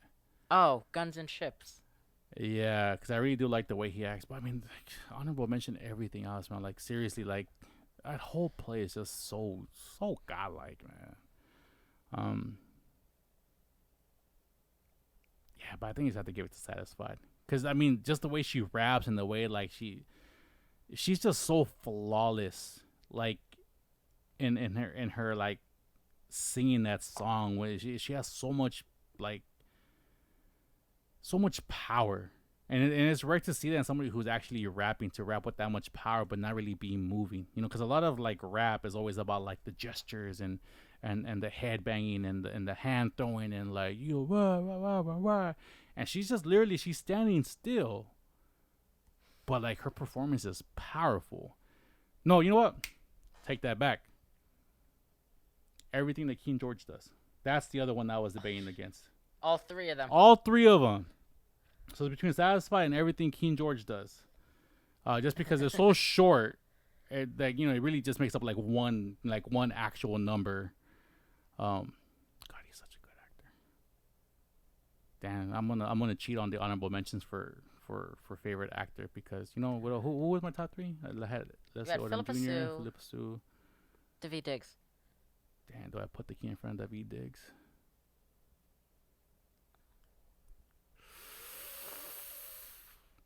I'm gonna cheat. I'm gonna say, man. Yeah, I'm gonna cheat. I'm gonna say that the character, the dude that plays King George, Jonathan Groff. I'm not even gonna put him on any list. I just like to watch him perform. He, like, that character to me is like one of the funniest things ever, dude. And just it's so, I don't know. He adds like a nice break to the overall play, and it's just the way, like, the pacing, like he's able to break it, because like most of the play is so upbeat, so like high energy, and then you get like the parts where it's so sad and everything else, but he's just so good at what he does. So like I'm gonna have to throw him on there, like, just whatever list you want to go, just honorable mention, just do that. But yeah, like pretty much honorable mention everybody else, like just the cast. Even like the cast is great. Songs are great, performances are great. I give that an A++. I mean, honestly, if you guys have Disney Plus and you're wondering like if you should watch Hamilton, it's 3 hours. Watch it. Watch it in segments, which is the cool part about watching plays, is they have 2 acts, Act 1, Act 2. Watch the first act, which is about an hour and a half. Yeah. And then there's like, you could just pause it there and at the break, and then just come back and watch the second act. And that's like an hour and 20 minutes, hour 15 or something like that. Fantastic. You don't have to watch it in one sitting. I get it. You get tired, you get bored, whatever the case may be, but watch it anyways. Fantastic. You will not be disappointed. I think we filled up the time. Yeah, 135 seems about good. Yeah. So outside of everything else, so we have NFL back, GSL back. We watched Hamilton. I think next week we're going to talk about the stabby chicken sandwich. And we might have to do a tier list of our chicken sandwiches. I'm gonna see if I can set it up somewhere where we can have like tier list of. Speaking of chicken, did you know McDonald's has spicy chicken nuggets now? I saw that. I did see that. I gotta see how they do spice. I don't trust a lot of places that do spice I saw the because commercial. sometimes they can't do it right. They breaded them in a tempura spiced with cayenne. That's supposed to be spicy trash. I'll try it. I'll try it so I can call it trash. Reluctantly. Like, Cause it's yes. spicy. I like the spicy chicken nuggets from. I mean, they're not the best, but I do like the spicy chicken nuggets from Burger King, especially because they're super cheap. It's like 8 pieces for $1. It's like, dude, you can't beat that. I don't know if it's really chicken what we're eating there, but you can't beat that. I like even the buffalo chicken rollers like at 7-Eleven. I like those. I mean, those are literally chicken bologna. Chicken bologna. And chicken bologna put in a tube, wrapped in hot. Oh my gosh. And it tastes good. Like I like spicy stuff. It's just, and we'll see. McDonald's can be hit and miss with their stuff, but I think that's something we need to cover for next time. A tier list of chicken sandwiches. A tier list of chicken sandwiches. Our chicken sandwich tier list, and we have to go through like why we. I'm gonna have to get a Raising Cane's chicken sandwich if we gotta. That's pretty good. That one is good. Yeah, so I guess we'll try to do that for next week if it doesn't pan out. But yeah, so I guess for the time being, I think that's it. Yeah.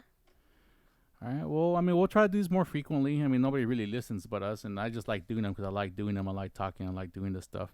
Yeah, me too. But yeah, so I guess with that coming to end, we'll go through the whole things.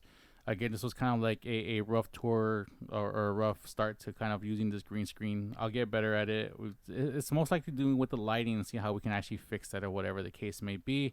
But my idea is to have a green screen like we have now, have some lighting, not look so rough. But if anybody's interested in promoting, look, I don't ask for money. I don't ask for anything. All I ask is if you got something like this, like our Lil'zzz, again, from my friend Brissia Jiménez, you can follow her at BDuels, and we'll go through it on Twitter. Talk to her, reach out to her. If you guys need this, go ahead and support her. This is the Threadless page here. This website, again, links will be in the description on both. Damn, why did it do that? It's because I did that. There we go. Lil'zzz.threadless.com. They do have this long ass code here. This will also be, but this only goes up until the 25th. I am not sure if there'll be any new codes. I can reach out to her and maybe have codes that we can put in the descriptions below, but that's kind of like the general idea. But what are you laughing at? Because I said below? No, because it's the thing that happened. Oh. So that's kind of the general idea I had with this green screen to start off. Again, if you're an up and coming artist, if you're whatever, when it comes down to music, you see that I'll be bumping my cousin stuff, and I have no problem bumping him in the beginning, then bumping you guys at the end, or bumping you in the beginning and then bumping him at the end, or whatever the case may be, or bumping you both beginning and end, whatever the case may be. Just give me permission. Write me an email saying, hey, blah blah blah. Can you play this? All I ask is, like if it's going to be a dirty track, make sure it's not like every other word is a cuss word, just because I do have a 15-year-old kid and I cuss all the time. I cuss on this podcast. It's not a thing. But at the same time, we're trying to reach out to other people who may not be as comfortable with that type of lyricism. And unless you have a clean version with beeps, go ahead and send me that one. But if it's going to be like overly dirty, just edit it or just don't send it to me, because it's going to be a thing where I'm not going to play it. I do want to promote you, but if I got my kid with me, I'm not going to. I guess when season 3 starts, whenever season 3 starts for me, because we're going to call this the pandemic season, because we started this during the pandemic. So yeah. I guess once the pandemic is over, or once we can kind of resume regular life, we might just end this season and go to season 3, the non-pandemic years. And just promote. My thing is always, I want to help people as much as possible, whatever the case may be. I'm not an artist. I'm not a musician. I'm a QA tester. I'm a video gamer. If you got some games that you want us to loop in the back, like send me a clip. We can loop it in the back of some games or a character that you want to just animate through the back. If you got something to promote, whether it be a movie, whether it be a play, whatever the case may be, reach out to me. Again, I don't ask for money. If this ever winds up being successful, money will come. I don't need money to help other people out. It's out of just the kindness and goodness of wanting to see better for people around this world, promote other people so they can come up and just kind of keep the cycle going, man. If I hook you up and you see your things going up, pay that forward, hook somebody else up, collaborate with somebody else, let them kind of be noticed as well. And if we keep uplifting each other, then they can't stop us, man. But we spend all our time divided, fighting over dumb shit all the time, like masks and politics and all this other crap. That literally, I understand a lot of this stuff matters, but at the end of the day, it doesn't really matter. Whatever your religion is, whatever your policies are, whatever it is that you have against people, nothing should ever distract you. Nothing should ever make you hate another human being if they've done nothing to you. I hate a lot of people in my life. Well, maybe like a handful of people that I really, truly hate. But they've done some shit to me in my life. If I've never seen you, if I've never met you, I don't care if you're black, purple, yellow, brown, black, gray, white, whatever. I don't hate you based on the color of your skin. If you're straight, lesbian, gay, bisexual, trans, you identify genders another way, I don't care about that. I don't hate you. You're just another person to me. We can talk all day about anything and everything. I don't mind it. Religion, same thing. I'm not deep into religion. I don't practice a religion. I don't belong to a religion. You can be Catholic, Christian, Jewish, Hindu, whatever. I don't care. I will talk to you like you're another person. Nothing of those sorts will ever make me hate another person, and that nothing of those sorts should ever make you hate another person ever in your life. Let's help each other. If you don't like somebody because of something, make sure that it's something of substance, not something that you want to find to hate somebody for. That doesn't help anybody. That is something that I do. Again, you heard me say I hate Pete Carroll. I hate Pete Carroll for reasons maybe not important to you. I personally hate that guy. He can be a nice guy. I don't know, but I hate him. Other people, you guys don't even know about, don't really care about them, whatever the case may be. When it comes to this, I'm just trying to promote people and then have their art be shown. So again, Lil'zzz.threadless.com. Links will be in the description for both the podcast episode and on the YouTube video. Shop now. There's a big ass code that expires the 25th. I will reach out to her and see if by chance there's another code, but most likely this background will be here until somebody else hits me up and says, hey, can you put my art, can you promote my stuff? And then at that point I will alternate between people and give everybody kind of like a fair share and promote you guys as they come. Again, the track that we'll be playing out to will be my cousin's track, Lost in My Cup. You can find it on the YouTube. I'm not sure what my head is on this right here, but you can find it on the YouTube. And if you want to go non-video, you can find it on Amazon, Shazam, Apple Music, Deezer, Spotify. I could have sworn it was on Google Music, but maybe not. But anyways, Lost in My Cup by my cousin, How Words, a.k.a. Howard Rodello, or Howard Rodello, a.k.a. How Words. Host them up. That's my cousin right there. Show some love. Again, you can follow Brissia Jiménez at BDoodles on the Twitters. DM her, see what's up. If you guys, she's also part of the video game industry. She's an artist. She has her thing. Just like I said, promote people, help people. Let's pay this forward. Let's uplift people, man. Don't be a hater just because they're trying to achieve something that either you're too scared to follow or you're just insecure about it, because that's usually where a lot of this hate comes from. I don't have that. There's a lot of people who are better than me at just about everything that I do, except for QA. I'm like top. I'm like top notch. That is the one thing that I will give myself. I am really good at my job. Other than that, I'm not the best artist. I like to sketch. I like to draw. Not the best artist. Never going to be a pro gamer. Never had I probably had a chance at one point. That time is long gone. I don't hate on anybody who's better than me at anything. There's always going to be somebody better. I don't hate. If you can go up and raise up, that's all that matters to me. But all I want to do is just pay it forward. I want to, help people where I can, how I can. And we'll go from there. And Africa.tv, how about you send us some shirts, man? Like, dude, come on now, man. Like 3XLs would be cool. I'm watching ASL. Right? Yeah. My kid over here watching ASL for you. But anyways, I think that's it. You have anything to add? Shout outs you want to give? Oh, to the fams. Yeah. Shout out to Armani and Joan. Good luck. All right. And as always, I don't know how much of my family actually hears this or listens to it. But we love you guys. We miss you guys. It's my dad's birthday, or your grandfather's birthday on the 24th. You want to know the freaky thing about this? What? I swear to you, I had a dream like this, like a month ago. You want to know something even freakier? Me too. Bro, like legit. The green screen, this playing the way that it is, and everything else. I swear I had this dream like a month ago. Yeah. For me, it was specifically like on the spreadsheet. We were talking about whatever we were talking about. That's crazy. Well, anyways, thank you, my boy. It's always fun. It's always a pleasure. I love you. I love you too. But yeah, again, if anybody, oh damn, you know what we didn't do? If you guys want to email us, if you guys want to send all your stuff and communicate with us, you can follow me at MoBanter on Twitter. You can find me on Instagram at Shadow Moises, is ShadougHMoises. That's on my Instagram.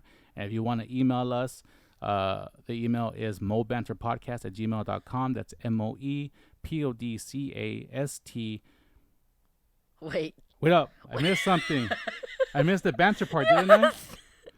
All right. So it's Mo Banter Podcast, MOEBANTERPODCAST@gmail.com.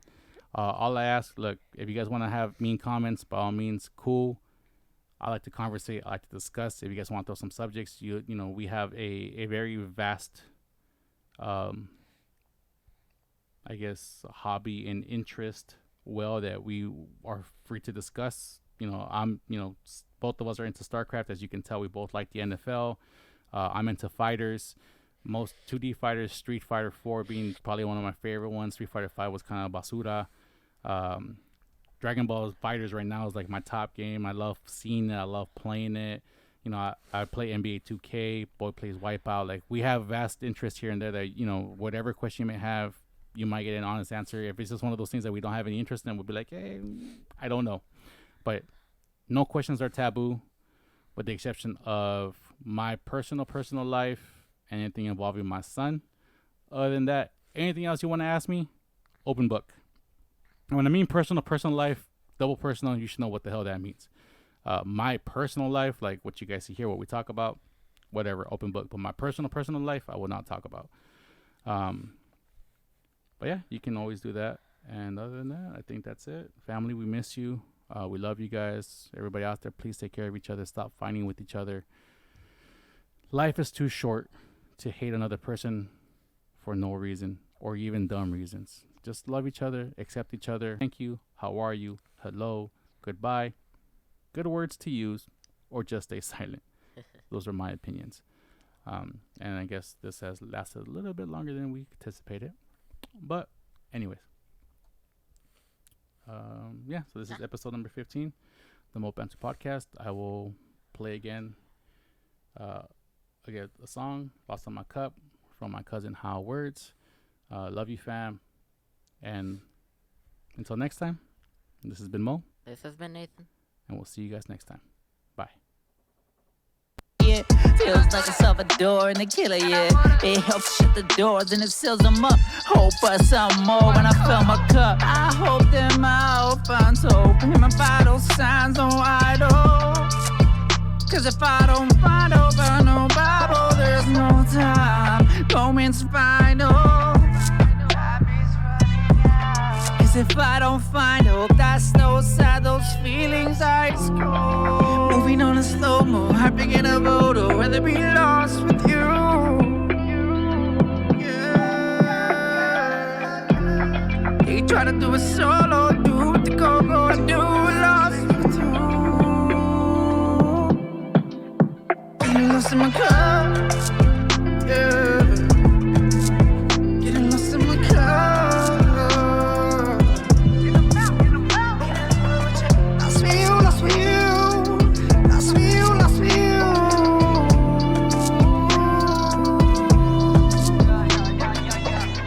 Are you chasing death instead of commas?